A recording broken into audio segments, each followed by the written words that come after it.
வணக்க மக்களே, நான் மாநாட்டில் பேசுகிறேன்.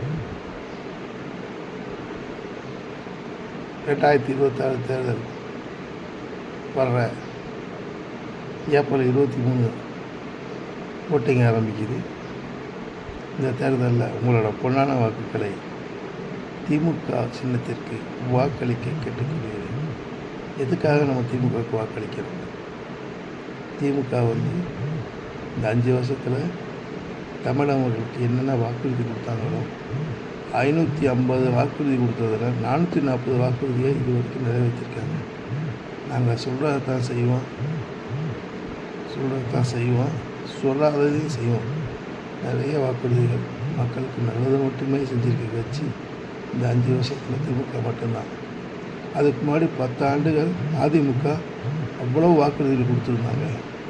கொடுத்தது என்னமோ 600-700 வாக்குறுதிகள் கொடுத்துருந்தாங்க 10 வருஷத்தில். நிறைவேற்றினமோ 200 கூட நிறைவேற்றலை.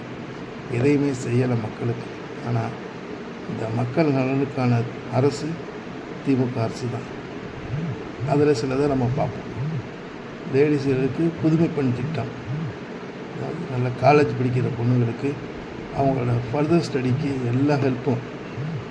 நீங்கள் ஒரு பிஹெச்டி பண்ணுறீங்களா, இல்லை ஒரு டாக்டர் பண்ணுறீங்களா, ஏதோ உங்களால் படிக்கிறதுக்கு உள்ள ஸ்டைஃபண்டு மற்றபடி எல்லா ஹெல்ப்பும் பண்ணுறாங்க.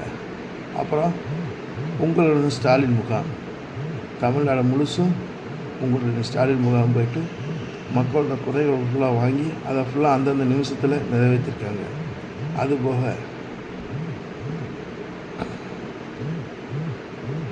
முதலமைச்சரின் தாய் மாணவர் திட்டம், அதுபோக மக்களை தேடி மருத்துவம், கலைஞரின் கனவு இல்லம், இந்த மாதிரி நிறைய வாக்குறுதிகளை மக்களுக்கு கொடுத்து எல்லாத்தையும் நிறைவேற்றிருக்காங்க. அதனால் இந்த தடவை உங்களோட பொன்னான வாக்குகளை நம்ம முதல்வர் ஐயா ஸ்டாலினோட சின்னமான உதயசூரியன் சின்னத்தில் வாக்களிக்க கேட்டுக்கொள்கிறேன்.